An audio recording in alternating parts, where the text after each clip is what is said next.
Assalamualaikum, nama saya Hanaul Masunah dari IAIN Jember, jurusan Komunikasi Penyiaran Islam.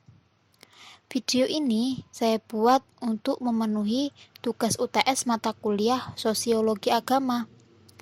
Dalam video ini saya akan menerangkan tentang hubungan manusia dengan agama.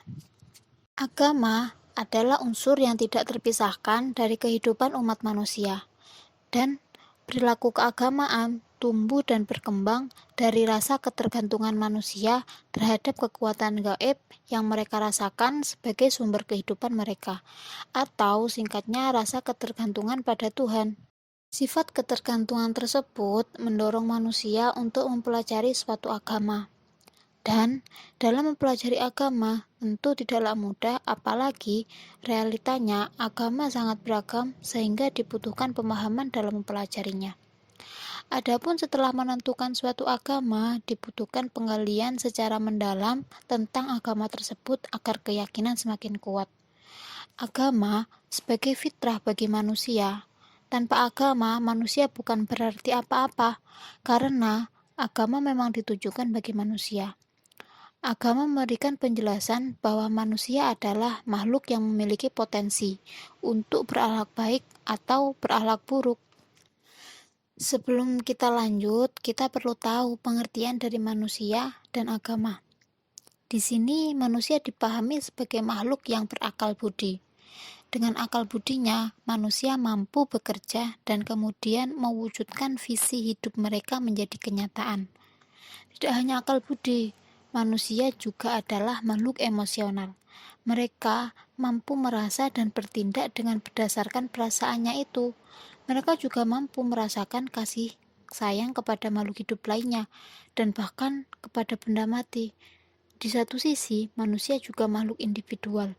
Ia memiliki perasaan dan pikiran yang hidup serta berkembang di dalam kehidupan pribadinya.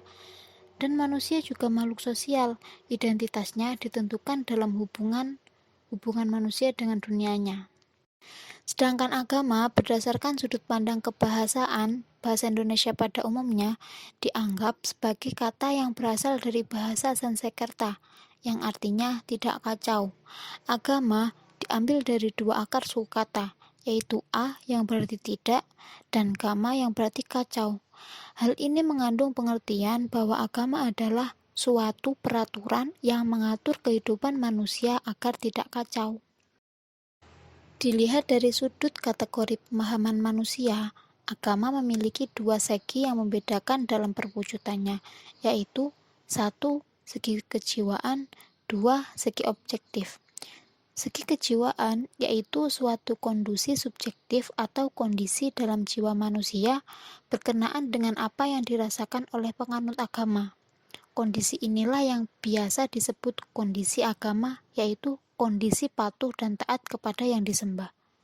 2. Kondisi objektif, yaitu segi luar yang disebut juga kejadian objektif, dimensi empiris dari agama. Segi objektif inilah yang bisa dipelajari dengan menggunakan metode ilmu sosial.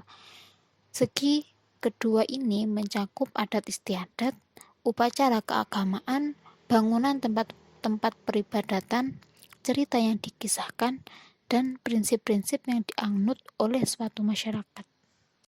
Dari sini, para ahli bersepakat bahwa penguasaan agama hanya didominasi oleh manusia, karena agama merupakan salah satu aspek yang membedakan manusia dengan makhluk lain.